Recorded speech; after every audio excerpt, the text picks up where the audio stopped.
Hey guys, before we jump into the video, if you haven't watched previous part yet, I've got you covered. The link is in the description. Get ready to dive into an unforgettable tale, where every moment counts and every choice shapes the future. So, sit back, relax, and let the story begin. And if you enjoy this video, don't forget to like and subscribe. Thanks a lot. Harry was different from the others. While everyone else was focused on learning how to master the leglocker curse, his attention was fixed on the back of Professor Quirrell's head. What could be the reason for stuffing so much garlic in there to mask something?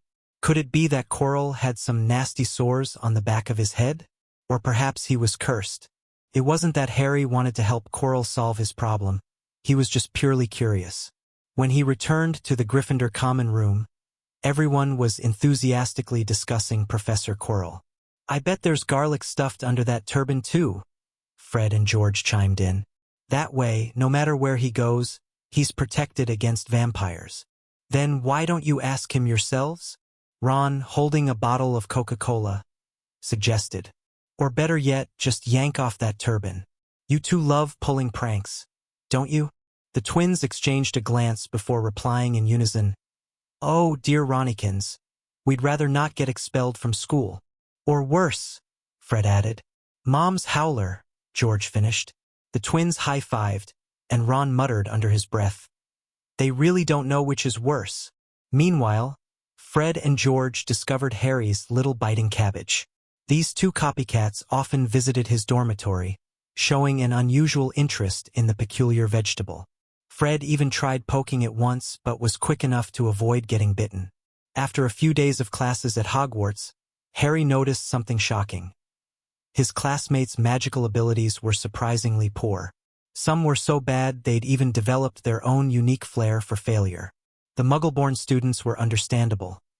After all, nobody told them they were wizards until they received their Hogwarts letter, much less taught them any magic. But the so-called pure-blood families? Their kids weren't much better. Take Malfoy's two goons, Crabbe and Goyle, for example. Rumor had it they couldn't even manage a basic Lumos spell. Even Ron, with his hand-me-down wand, managed to light it on his second try. Seriously, how had the wizarding world declined to this extent? Harry felt a pang of frustration. How could they possibly rebuild the magical world with such a crowd?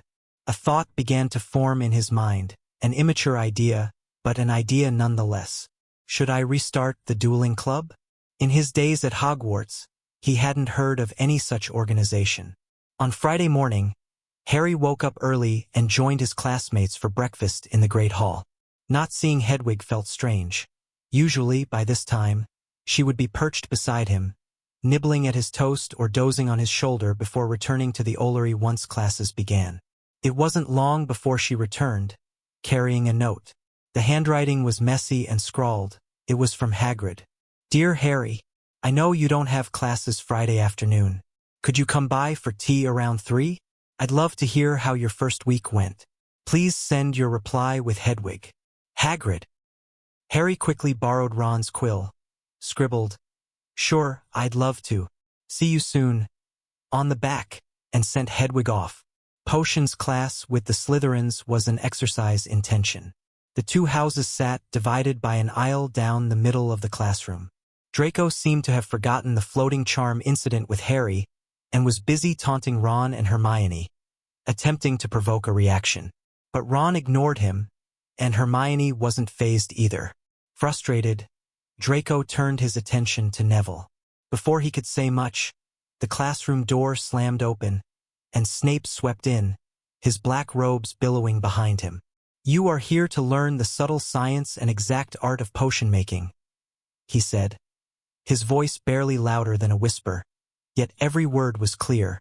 Like Professor McGonagall, Snape commanded the classroom effortlessly. "Since there's no silly wand-waving here, many of you will hardly believe this is magic. I don't expect you to truly appreciate the beauty of the softly simmering cauldron with its shimmering fumes, or the delicate power of liquids that creep through human veins, bewitching the mind, and snaring the senses. I can teach you how to bottle fame, brew glory, and even put a stopper to death, but only if you aren't as big a bunch of dunderheads as I usually have to teach." The room was silent. Hermione leaned so far forward she was almost off her chair, eager to prove she wasn't a dunderhead. Snape's gaze swept the room, clearly satisfied with their reactions. "Mr. Potter," he said, fixing his dark eyes on Harry. "Our new celebrity." Harry looked up, unsure why he was being singled out. "Tell me, Mr. Potter," Snape drawled, his words as greasy as his hair. "What would I get if I added powdered root of asphodel to an infusion of wormwood?" Harry froze. He'd once studied Victorian botany with Miss Garrick, a knowledgeable herbalist, during a peculiar time travel mishap. From her, he'd learned that in Victorian flower language, asphodel, not narcissus, symbolized "my regrets follow you to the grave," while wormwood represented absence and bitter sorrow. Combining these with Snape's Slytherin demeanor, Harry understood. This was about his parents. Snape was expressing remorse and grief in his twisted, indirect way. What a peculiar man, Harry thought. If he had been friends with my parents, why not just say so? Then again, he wouldn't be a Slytherin if he could say it outright. Meeting Snape's piercing black eyes with his emerald ones, Harry's voice was calm as he replied, "It's okay, Professor." As a master of occlumency, and a man who had managed to act as a double agent under Voldemort, Severus Snape had always been in perfect control of his emotions, never allowing even the slightest hint to show. But he had never expected that when he finally revealed the secret he had buried for years, using the language of flowers, to the son of the girl he once loved, it would seem as though the boy could see right through him. Turmoil surged within Snape, though his face remained impassive. How could this 11-year-old boy possibly understand Victorian flower language? His questioning gaze met Harry's green eyes. Those eyes, Sev. By the clear lakeside, a red-haired girl stood with a book in her arms, her emerald green eyes curving into cheerful crescents. The weather was sunny, and the sunlight enveloped the girl, making her look even more vibrant and lovely.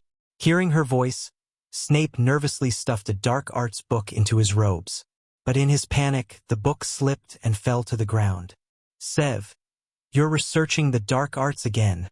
Lily bent to pick up the book, biting her lip as she looked at Snape. Her bright eyes were filled with sorrow. "Dark magic corrupts a wizard's soul. Professor Dumbledore warned us about this. Do you really want to become like—" "Enough, Lily." Snape lowered his head. "I just hope you can understand. I want so badly to impress that man. You know what he stands for, don't you?" Lily's tone was mocking, then sorrowful. "Sev, you promised me. I'm so disappointed in you." "Lily, Snape opened his mouth to explain, but the words stuck in his throat. Lily threw the book, whispers among the petals, heavily at him and ran off without looking back. Countless nights, Snape would wake from dreams of that scene. The only solace left in his heart was that book, Whispers Among the Petals. Yes, Lily was the boy's mother. Immersed in memories of Lily, Snape suddenly noticed Harry's face. It looked exactly like his, that arrogant, self-important face. Whatever thawing had occurred in Snape's heart froze over in an instant. "Potter. Gryffindor. Loses 2 points," Snape announced flatly, his tone as slow and dragging as ever. "For your impertinence." With that, Snape swished his robes dramatically and returned to the podium. "Harry," Hermione whispered urgently. "Why did you say that? Honestly, I thought Professor Snape couldn't answer his own question."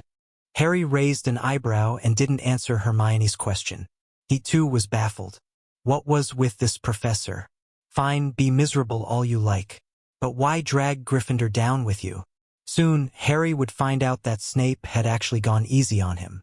Unlike herbology, potions under Professor Snape didn't begin with theoretical study. Instead, Snape preferred to throw them into hands-on work, guiding them as they learned. Snape paired the students into groups of 2 and had them mix a simple potion for treating boils. As the students busied themselves, Snape stalked around the classroom in his long black cloak, watching them weigh dried nettles and crush snake fangs. Nearly everyone received a scathing critique except Harry. It wasn't that Snape didn't want to find fault with Harry. He simply couldn't. He stood over Harry for a good 10 minutes, but every step of Harry's process was impeccable. It's just a boil cure, Harry thought. You want me to brew Felix Felicis on the spot? I could do that, too. When Harry smoothly poured the completed potion into a vial, Snape finally delivered his judgment with a complicated expression. Not bad. For a first year, it's adequate. Ron looked as though he'd seen a ghost. He kept his head down, terrified that Snape might notice his expression. If Snape caught him, losing 10 points would be the least of his worries. Harry glanced up and thought he caught a fleeting moment of softness in Snape's expression. But before he could say anything, a hissing sound and a cloud of green smoke erupted nearby. Neville had somehow melted Seamus's cauldron into a twisted lump. The potion spilled onto the stone floor, eating through students' shoes. Within seconds, the class was perched on their stools. Neville, drenched in potion, sprouted angry boils on his arms and legs and wailed in pain. "Idiot!" Snape bellowed, waving his wand to vanish the spilled potion. "You didn't take the cauldron off the fire before adding the porcupine quills? Did you, Longbottom?" Neville sobbed, the incomplete potion causing boils to erupt wherever it had splashed on him. "Weasley!" Snape turned on Ron. "Why didn't you stop him from adding the quills? Did you think his failure would make you look better? Because of you, Gryffindor loses 3 points." In truth, Ron hadn't been paired with Neville. He'd been working with Harry. But Neville's station was nearby. Ron, seasoned by years of dealing with unfair treatment, seemed unfazed. He stoically accepted Snape's manufactured grievance. "Keep your head down and the storm will pass." Bill, Charlie, Percy, Fred, and George had all advised him about potions class before term began. Harry sometimes wondered if every potions professor harbored an inexplicable grudge against Gryffindors, especially those named Weasley. Then, as expected, Snape confiscated Harry's perfectly brewed potion to treat Neville's boils. The potion worked instantly, healing Neville's boils as everyone watched. Harry rested his chin on his hands and sighed. Snape was so contradictory. Curious and frustrated, Harry resolved to ask Hagrid about it later. Hagrid had been at Hogwarts for years and had been close friends with his parents. Surely he would know what had happened between Snape and his family. Drenched by the scalding potion and subjected to Snape's venomous remarks, Neville continued trembling all the way to lunch. "Don't let it get to you, mate," Ron said, attempting to console Neville. "No one can be good at everything, right?" "You're right, Weasley," came Malfoy's sharp, mocking tone from the Slytherin table. "Perhaps this little lump should think more with his brain instead of his fat backside." "Shut it, Malfoy," Ron snapped, pulling Neville along and away from the confrontation. Before Malfoy could fire back, Slytherin prefect Gemma Farley intervened. "Mr. Malfoy?" she called. "Miss Farley," Malfoy responded, clearly aware of her authority. "Close your mouth," Gemma ordered curtly. She wasn't particularly concerned for Neville, but rather for Slytherin's house points, which she didn't want docked due to Malfoy's careless taunts. Under her warning, Malfoy fell silent but kept casting furtive glances at Ron and Neville's retreating backs. That afternoon, Harry rounded up his dorm mates and Hermione to visit Hagrid's hut. Seeing the group of young Gryffindors, Hagrid's face lit up with joy. Come in," he said warmly. Noticing Neville trembling beside Fong, his massive boarhound, Hagrid quickly added, "Hold on. Let me tie up Fong. He gets a bit too friendly." Once the dog was secured, Hagrid ushered them inside. Harry had brought an assortment of Muggle snacks, including a few large bottles of soda. "Ah, Coca-Cola," Hagrid exclaimed, holding up a massive 2.5-liter bottle as though it were a vial. "I'll admit, Muggles do get some things right." After Harry introduced everyone, Ron, Seamus, Neville, and Hermione, Hagrid beamed at the familiar surname. "Another Weasley, eh? I know your brothers Fred and George. Can't tell them apart, mind, but I've spent a good part of my life chasing those 2 troublemakers out of the Forbidden Forest." Hagrid then offered them a platter of what he proudly called rock cakes. Their surfaces looked hard enough to withstand a hammer. Harry eyed the cakes warily. Tentatively, he picked one up and tried breaking it in half. It didn't budge. Instead, he dunked it in water, planning to soften it before eating. The others stared at him in stunned silence. Neville, meanwhile, was still struggling to take a bite of the one in his hands. Ignoring their expressions, Harry conjured a fork with his wand and began eating the softened cake. To his surprise, the flavor was delightful. A strong, creamy sweetness akin to soufflé. "It's good," he declared. "Sorry, Hagrid. My teeth have been bothering me lately, so I had to soak it first." As they chatted, Hagrid began offering his thoughts on the professors. "Professor Sprout makes a fine cake, I tell ya. And McGonagall, strict, sure, but she's as kind as they come. Truth be told, all Hogwarts professors are good people." Ron interjected immediately, "Except Snape." "Absolutely," Neville chimed in, with Seamus nodding fervently. Now, Hagrid said, shaking his head. "You lot don't know him like I do. He's... Hagrid faltered, unable to find the right words. "He's always picking on Harry," Ron blurted. "You should see the way he looks at him, like he wants to eat him alive." "No," Hermione countered thoughtfully. "It's more complicated. I can't quite put my finger on it." "It is complicated," Hagrid agreed cryptically, giving them a knowing smile. "Why?" Harry pressed. "You've known my parents and been here forever. Snape must have known them too. Were they friends?" At Harry's words, Hagrid visibly froze, inhaling sharply. "Merlin's baggiest bloomers. What made ye think that?" "Am I wrong?" Harry asked, puzzled by Hagrid's reaction. "Not wrong exactly," Hagrid hedged. "Let's just say your parents and Professor Snape have quite the history." "That explains a lot," Harry murmured, remembering Snape's earlier question. "What do you mean?" Ron asked, perplexed. "How does that connect to the way he treats you?" "He's just out to get you, mate." Harry recounted Snape's cryptic question about the Victorian language of flowers. His friends listened, expressions shifting between confusion and shock. Ron looked particularly gobsmacked. "But why not just say it outright?" Hermione mused. "It feels like there's more to this." "That's Snape for you," Hagrid said with a chuckle, deftly steering the conversation elsewhere. "By the way, Ron, how's your brother Charlie doing? I always liked that lad. He's got a real way with magical creatures." Ron took the bait, launching into stories about Charlie's dragon-rearing adventures in Romania. Meanwhile, Harry's attention was drawn to a newspaper on Hagrid's table. A section had been partially cut out but not completely removed.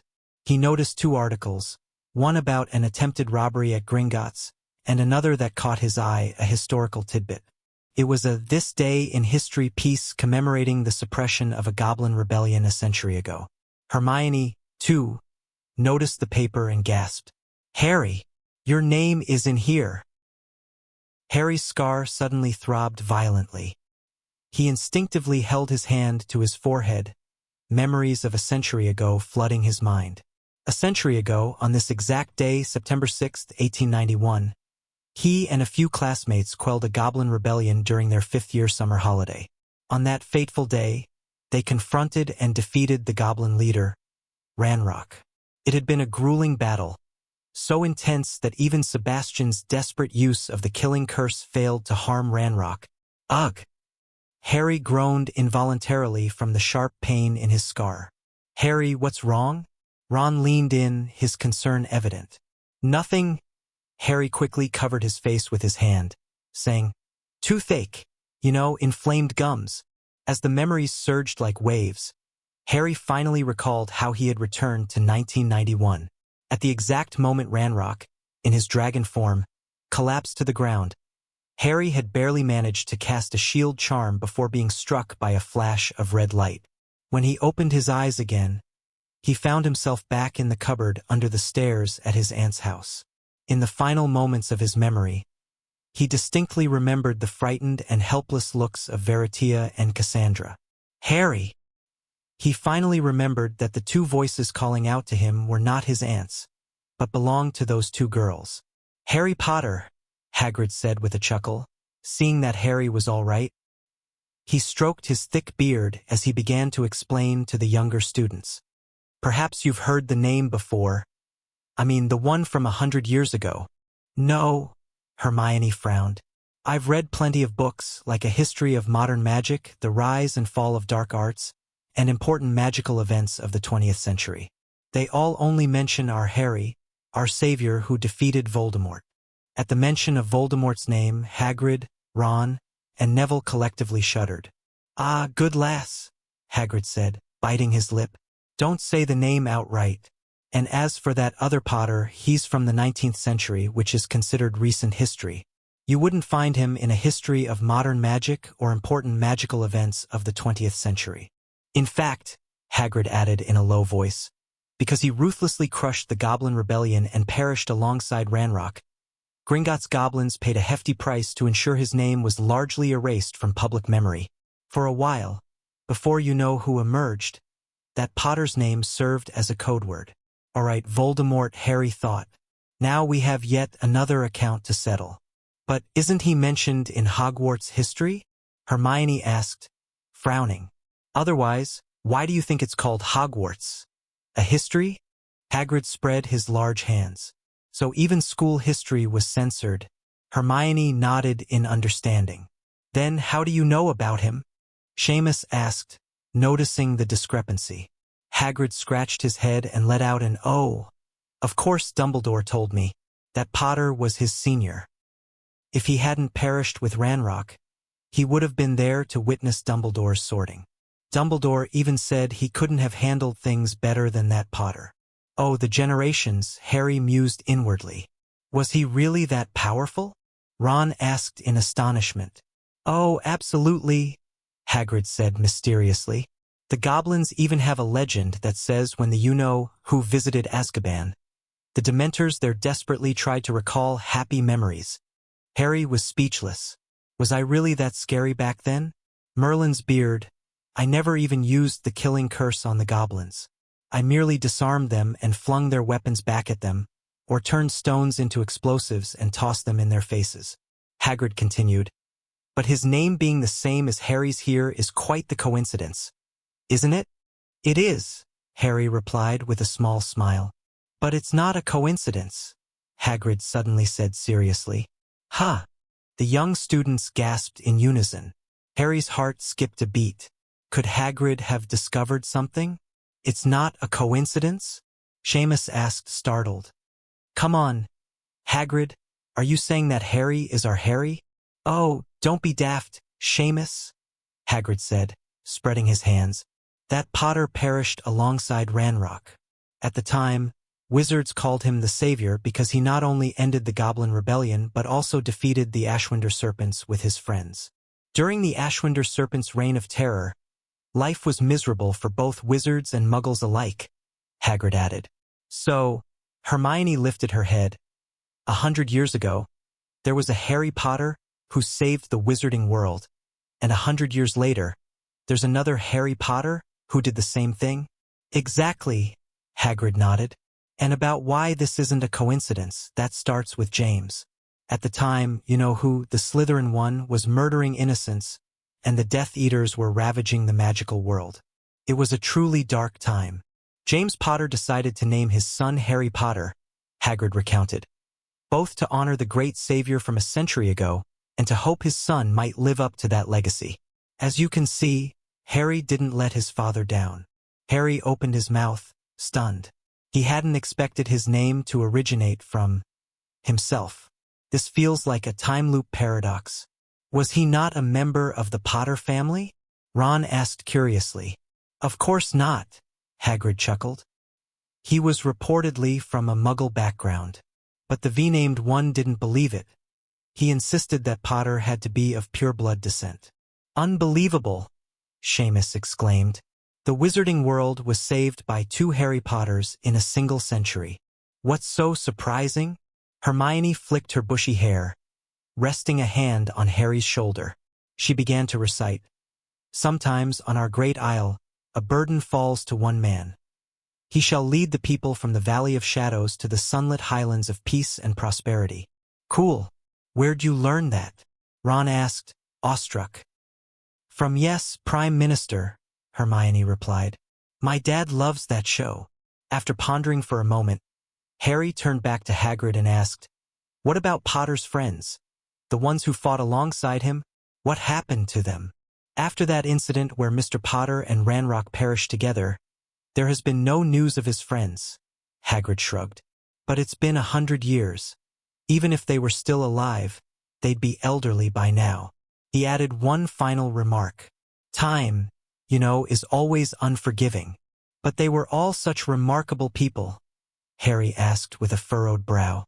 Surely they wouldn't just vanish into obscurity? Hagrid shook his head and replied, That, I don't know, but I've never heard of any of Mr. Potter's friends from that time being mentioned.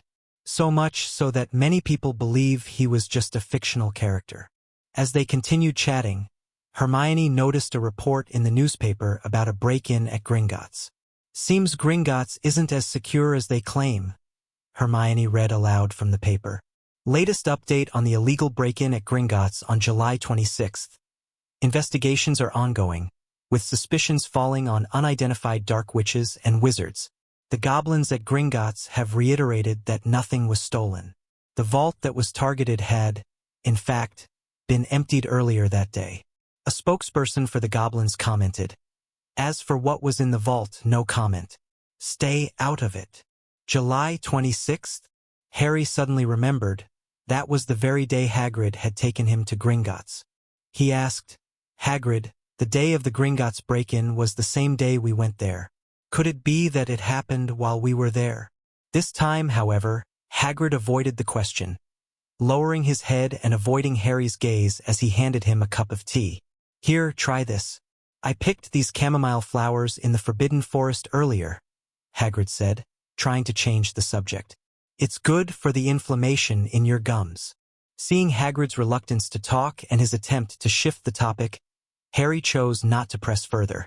After all, it was something Professor Dumbledore had entrusted to him. It couldn't be casually discussed. Taking the newspaper from Hermione, Harry carefully read through the report again. The vault targeted had, in fact, been emptied earlier that day. Combining this detail with Hagrid's reaction, Harry deduced that the vault in question must have been the one they visited. And since the vault had already been emptied, it meant the only thing left from it was that small parcel. This indicated that whatever the mysterious wizard was after, it was the item Hagrid had withdrawn. On the way back, Harry couldn't stop brainstorming.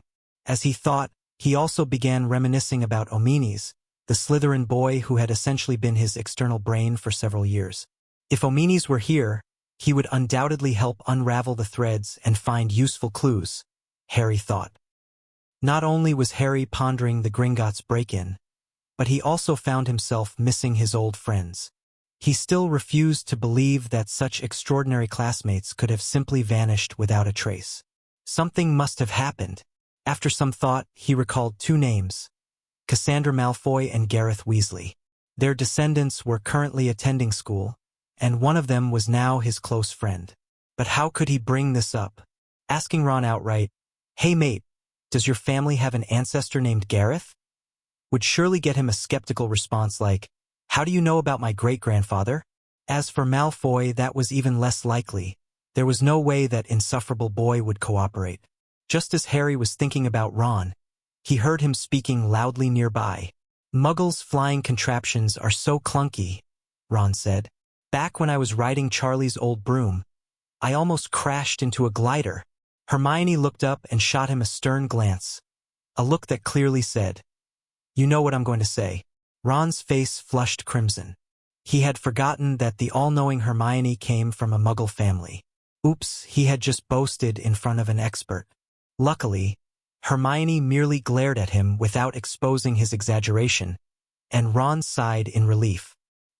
He considered salvaging his dignity but decided against it, though Draco at the Slytherin table behind him had started boasting loudly. Too bad, Weasley, you only almost hit a glider, Draco sneered. You must have heard about me. Once, while flying, I nearly collided with a Muggle helicopter.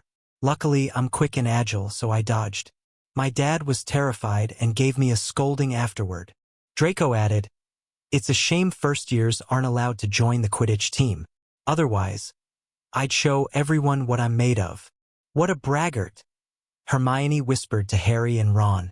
Someone like him, who can't even use magic properly, would just get shredded by the rotor blades if he ran into a helicopter.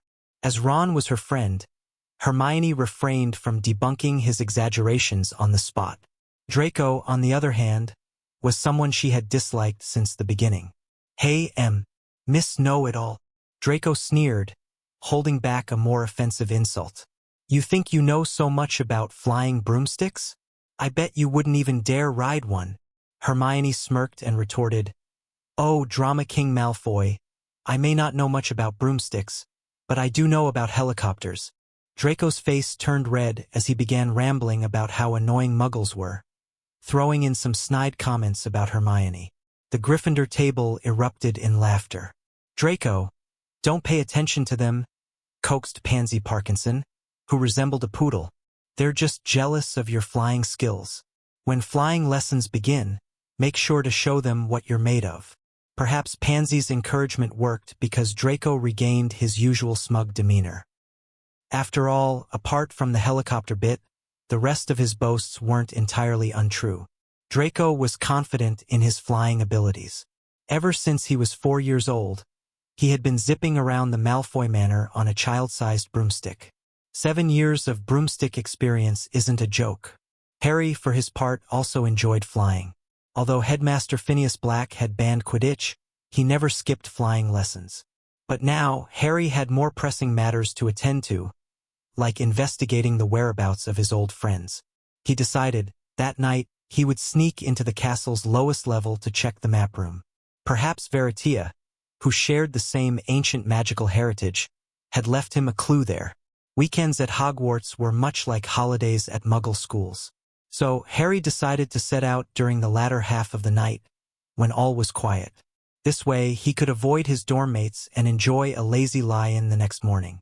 The map chamber was located deep beneath the Hogwarts castle, a secret room tightly protected by ancient magic.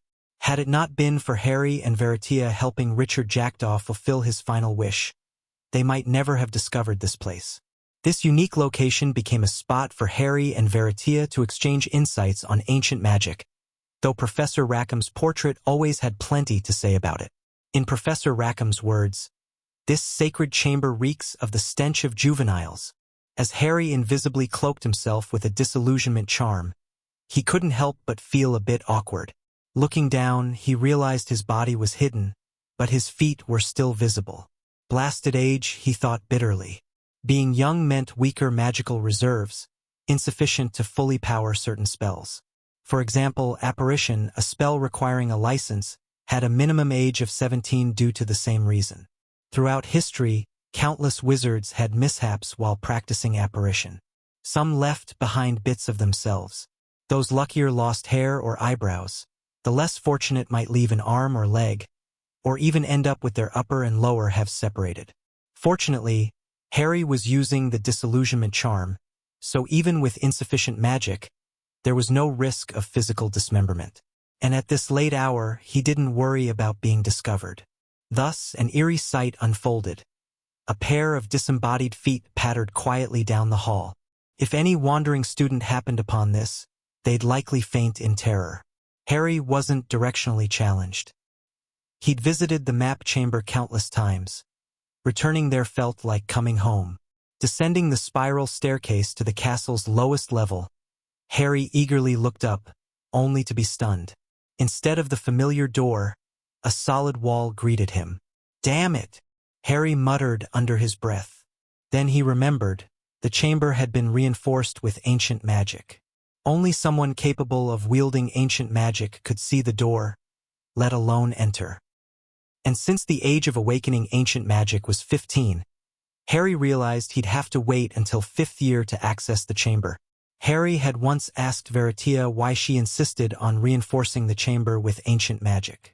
"To prevent people like Ranrock from coveting ancient magic," Veratia had said. But Harry always suspected that wasn't her true reason, though he had no evidence. Circling the wall for a while, he found no way to break through and had to give up. Aside from the map chamber, there were 2 other potential places to investigate. One was the cavern beneath the defense against the dark arts classroom. The other, the room of requirement on the 7th floor. The cavern was something Sebastian had told him about, though Omenes had been furious when he learned. Ultimately, however, Omenes had begrudgingly approved of Harry's involvement.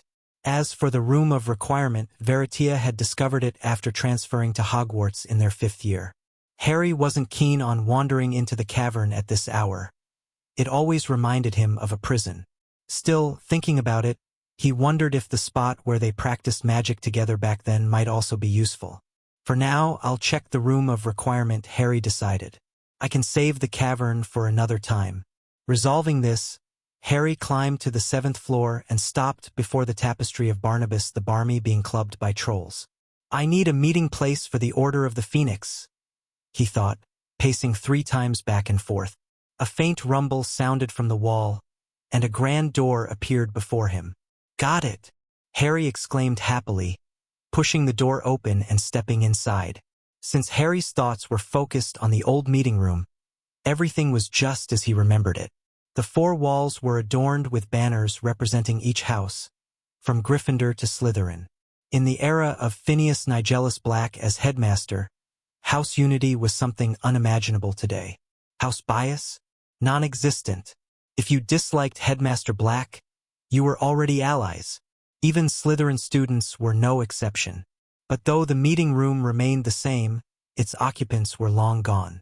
The friends who had once laughed together here were now scattered and untraceable. Deco? Harry called for the house elf, but there was no response. Deco had been assigned as Harry's caretaker by Professor Weasley. During Harry's time at Hogwarts, Deco managed his daily life. After Veritia transferred schools, Deco had to serve them both. Receiving no reply, Harry undid the ill-fitting disillusionment charm and sat in his usual spot, just like in those old gatherings. I think our group needs a name, Veritia had said back then, gently polishing the beak of the Phoenix Fiona. Her tone was soft. Harry, you're the glue that binds us. It's only right you decide the name. Harry, who always struggled with naming things, had spotted the Phoenix and gotten an idea. How about the Order of the Phoenix? Harry suggested. We do have a phoenix, after all. What a lazy name, Potter. Cassandra's gray eyes were filled with disdain. The Order of the Phoenix? I could gag. I think it's pretty good, right? Sebastian laughed, draping an arm around Omenes' shoulders, clearly approving of Harry's suggestion. Omenes, with his head bowed, gave a quiet hum of agreement, not to Harry, but as a subtle protest against Sebastian's lack of boundaries. 5-1, said Hufflepuff's Poppy Sweeting, raising her hand. 7-1, added Gareth and Ravenclaw's Amit Talker, raising theirs. Cassandra, however, drawled. Voting? How childish. I never said I disagreed with Potter's silly name. Unanimous approval. Guys, Harry looked up but found the long table empty. I really miss you all, he said softly. Harry sat motionless for a while, waiting for his emotions to settle before he began searching for clues. Grasping his wand, he gave it a gentle wave. Revelio, but nothing happened. The Order of the Phoenix's meeting room bore no traces of his old friends. After a fruitless search in the room of requirement, Harry reluctantly decided to give up. He slipped back into the Gryffindor dormitory and flopped onto his bed. Across from him, Ron lay sound asleep, smacking his lips as though savoring a dream of something delicious. The next day, Harry slept in until noon. He wasn't alone. Many of his dorm mates did the same. Good morning, Ron greeted with a smile. It's already noon, Harry replied, drawing the curtains and peering out the window. On regular days, young wizards received their packages during breakfast. But being a weekend, they all slept late, so the owls delivered packages at noon. An owl swooped in through the doorway, dropping a package squarely onto Neville's lap. Ouch! Neville yelped. Carol, you always do this, he muttered as he opened the package, pulling out a glass orb about the size of half a fist. Inside, white smoke swirled. Look, it's a remembrall, Seamus said with a grin. Yeah, a remembrall, Neville replied with a sheepish expression. Gran knows I'm forgetful. It's supposed to tell you if you've forgotten something. You hold it like this, and if it turns red, oh no! As the orb glowed bright red, Neville's face fell. It means I've forgotten something. He frantically tried to recall what it could be when Draco sauntered past the Gryffindor table and snatched the remembrall from Neville's hand. Malfoy! Harry, already in a foul mood, shot to his feet. Give Neville his remembrall back. Why should I? Draco sneered, tossing the orb in his hand. This little lump is so dim even a remembrall can't help him remember how to wear his robes properly. With a smirk, Draco slammed the remembrall onto the table. Next time, try using your fat head to think, Longbottom, he added coldly. People like you are just... He abruptly stopped as Professor McGonagall appeared, her sharp gaze fixed on the scene. What's going on here? She asked sternly. Malfoy took my remembrall, Professor, Neville said quickly. Harry and Ron were telling him to give it back. Draco smirked defiantly at Harry and Ron before slinking away. Harry's already foul mood worsened. He had the sudden urge to cast Legilimens on Draco's pale, scrawny face.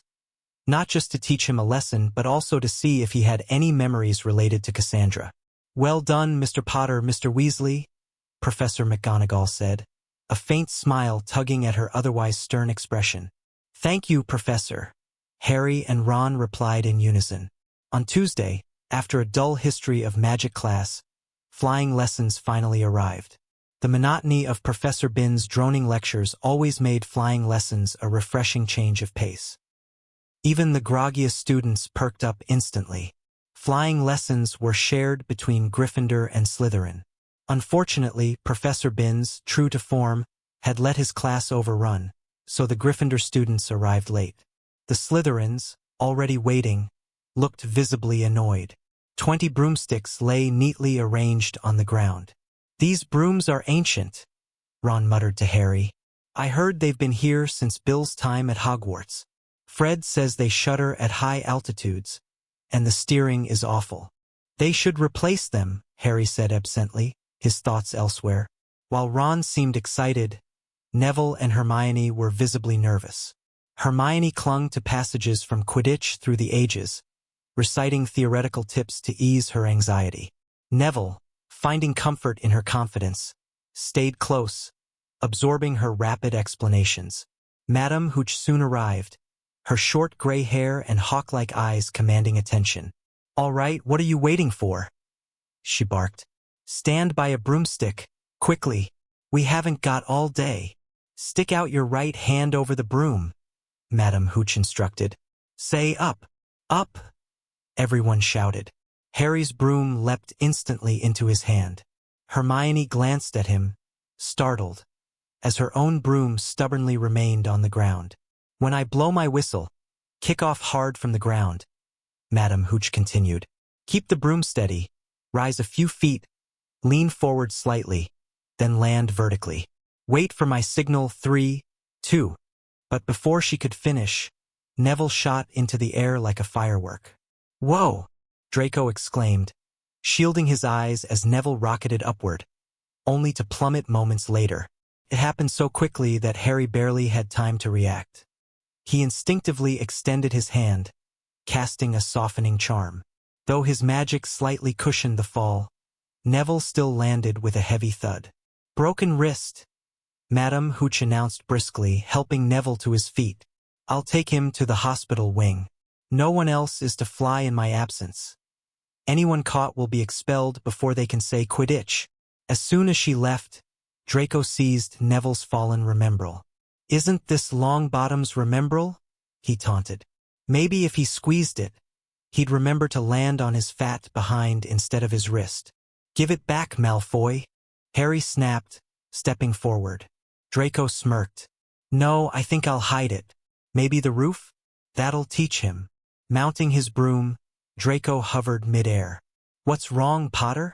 Can't reach me? He jeered. Without hesitation, Harry climbed onto a broomstick. Harry! No! Hermione shouted. Madame Hooch said, but Harry was already airborne, flying with an ease that stunned everyone. That's amazing, Seamus muttered, awestruck. Give it back, Malfoy, Harry demanded icily, or you'll regret it. Draco tossed the Remembrall lazily in his hand. Standing up for Longbottom? How noble! Harry's anger flared. Between the frustration of his fruitless search and Draco's smug taunts, he was at his limit. He pointed his wand at Draco, his voice low and dangerous. When Draco saw Harry draw his wand, his courage evaporated in an instant. Without hesitation, he spun his broom around and fled, wobbling erratically in midair to avoid being struck by Harry's spell. It was a desperate attempt to escape unscathed. Harry, however, lowered his wand. He wasn't particularly skilled in legilimency, and even if he were, the skill required more than fear-fueled flight to work. A target needed to be calm, maintain eye contact, and experience some emotional disturbance that could stir up memories. None of these conditions applied to Draco in that moment. Still panicking, Draco threw the Remembrall high into the air, forgetting one critical detail. Hogwarts school brooms were notoriously old and unreliable. Reckless maneuvers could easily end in disaster. And disaster struck. The broom bucked wildly, throwing Draco off balance. His scream tore through the air. "Ah! Help me! Somebody help me!" He shrieked as he flailed helplessly, the broom jerking beneath him. Finally, the broom gave up altogether, and Draco was flung off like a kite snapped from its string. While Neville's Remembrall fell toward the ground on one side, Draco hurtled through the air on the other. Harry had only a split second to decide. Though Draco had more than earned a harsh lesson, saving a life came first. "Accio!" Harry shouted, casting a summoning charm. Instead of targeting Draco directly, since summoning charms didn't work on people, he focused on Draco's robes. The spell yanked Draco toward him like a rag doll. "Whoa!" The students below gasped in awe as the magic unfolded. "Potter," Draco stammered, trembling as Harry pulled him close with the broom's momentum. "You'll pay for this, Malfoy," Harry said coldly. With Draco securely held, Harry turned his attention to the Remembrall, now plummeting toward the ground. Despite his glasses, Harry's sharp vision honed in on the tiny sphere. Tilting his broom downward, he dived at full speed.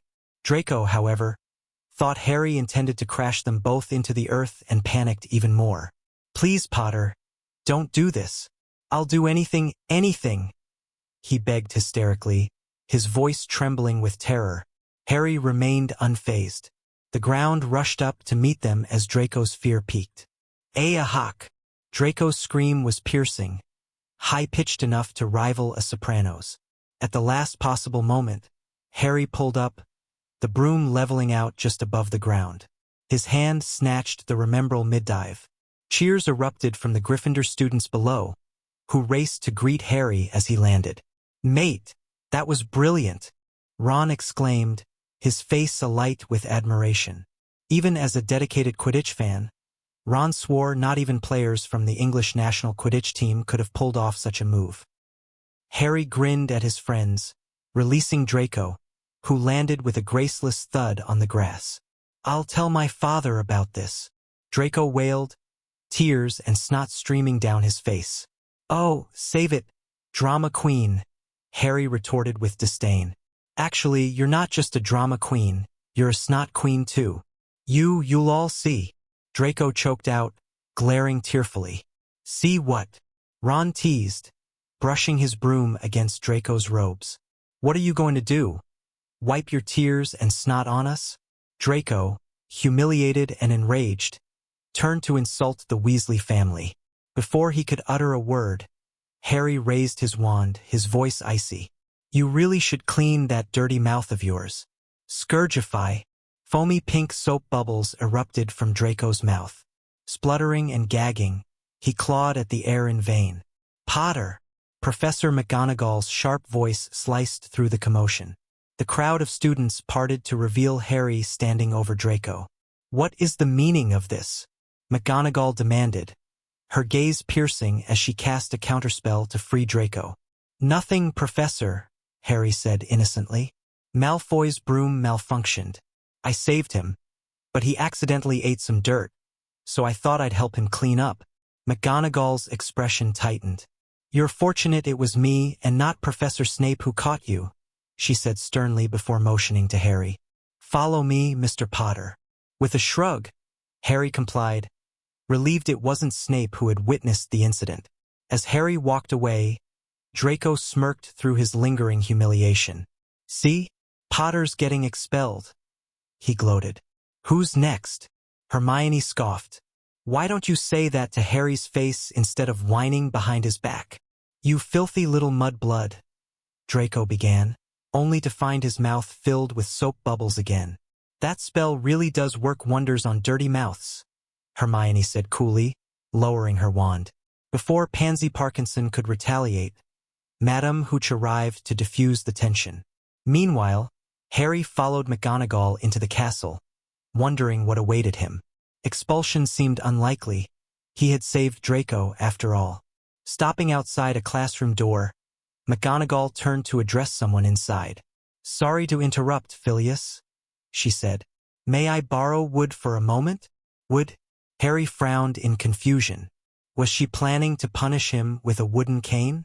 To Harry's surprise, a tall, athletic boy stepped out, looking equally puzzled.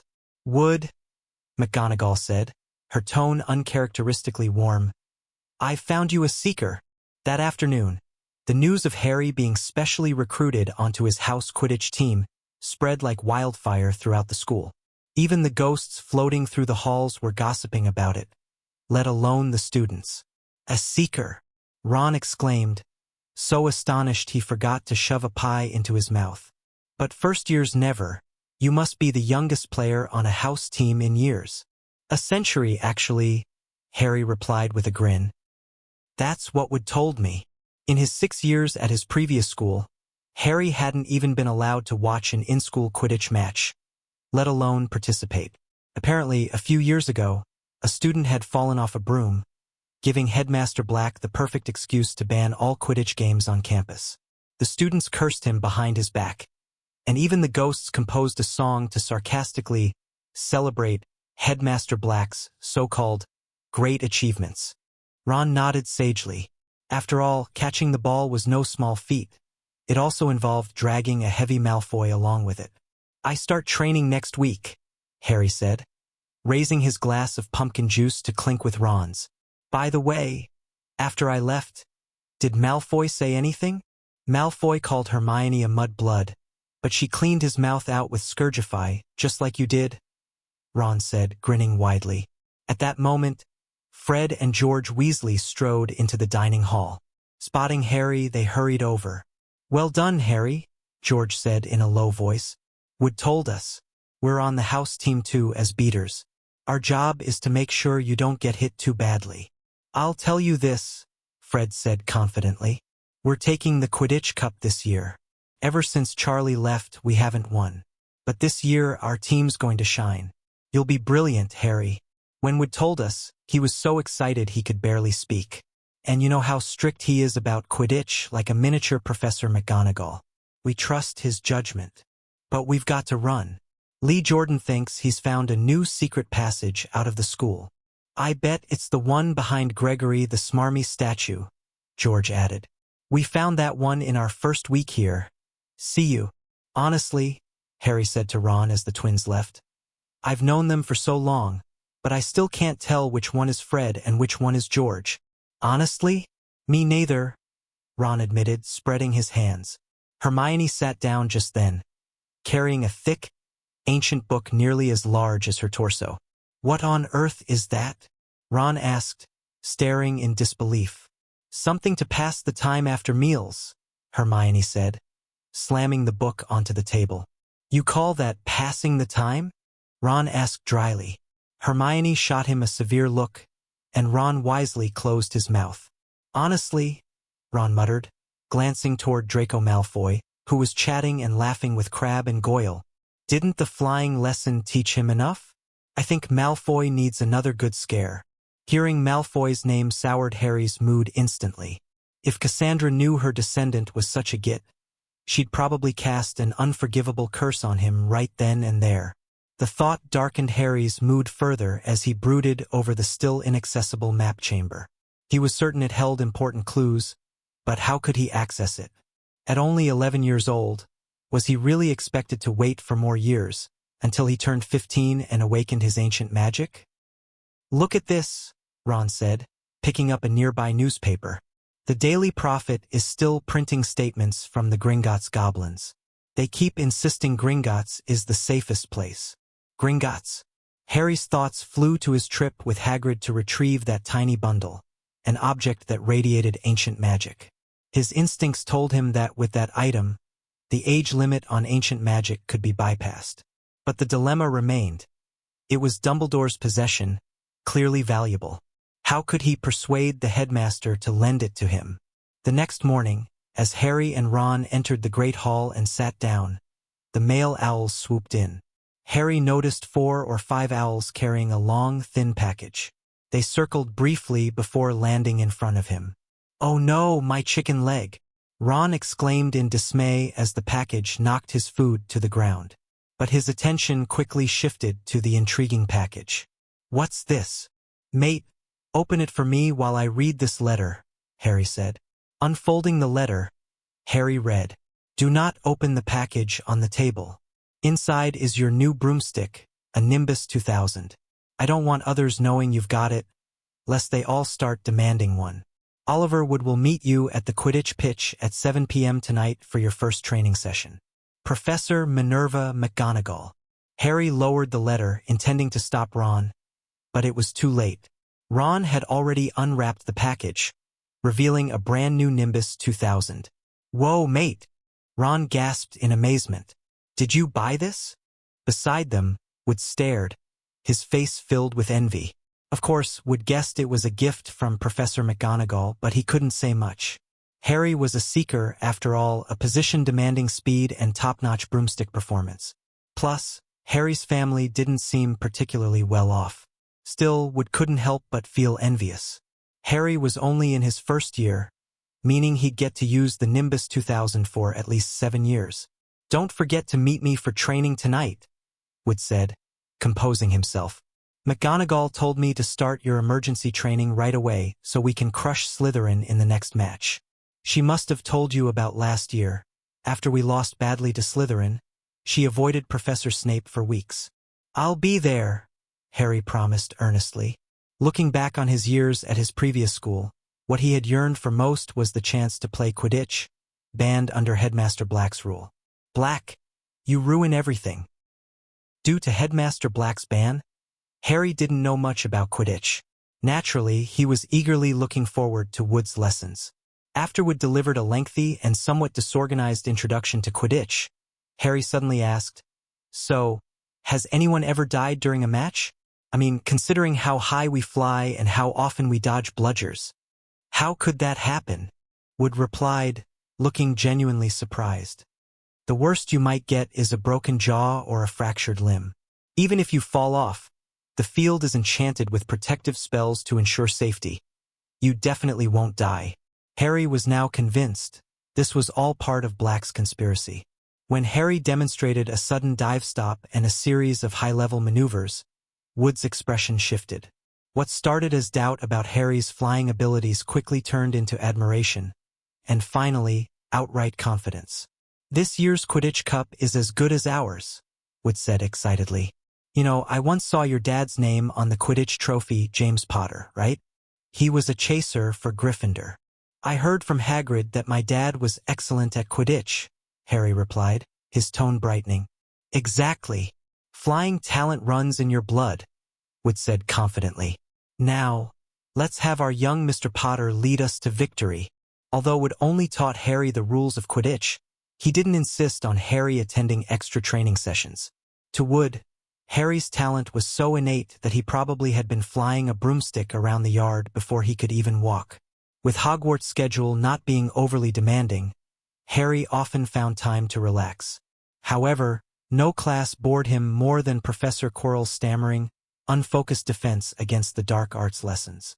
This is the worst professor ever, Harry thought. Sitting at the Gryffindor table, Harry absent-mindedly chewed on his sandwich, his thoughts drifting to a plan to explore the dungeons beneath the defense against the dark arts classroom during his free time. While he was lost in thought, Hermione suddenly let out an excited exclamation. "Oh my goodness, Harry, Ron!" She looked as though she had just discovered a new continent. Grabbing both boys, she slammed her small hand onto a thick book. "What is it?" Ron asked, confused. Could there be treasure hidden in the book? Otherwise, why would Hermione look so shocked and excited? "Ever since Hagrid mentioned it, I've been searching for over half a month," Hermione whispered, her voice brimming with excitement. Her hand pressed firmly on the book as if it might vanish. "Look, I finally found it. An article about Harry Potter's achievements. Let me see. Ron Gareth Weasley. Who is he to you?" "My great-grandfather," Ron said with a shrug. Harry, who had been indifferent to Hermione's discovery, suddenly looked up. "Good girl, you're just in time." "Your great-grandfather? Ronald." Hermione's eyes widened. "You never told us you had such an amazing great-grandfather." "I don't really know much about him," Ron said, spreading his hands helplessly. Hermione gave Ron a subtle look of disapproval and resumed poring over the article. Harry wanted to ask about Gareth's story but hesitated. He wasn't sure he wanted to know.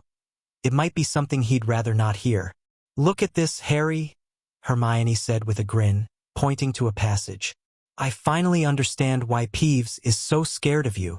He must think you're that Harry. See, he created a spell specifically to deal with Peeves." "How do you know Peeves is scared of Harry?" Ron asked, curious. "Isn't it obvious, Ron?" Hermione rolled her eyes. "Haven't you noticed that whenever we're with Harry, Peeves never messes with us?" And on the first day of school, when Harry pointed his wand at Peeves, the guy fled in a panic. He must have mistaken Harry for someone else. "Cool," Ron said, intrigued. "Can you find out what that spell is? If we learn it, we'll never have to worry about Peeves again."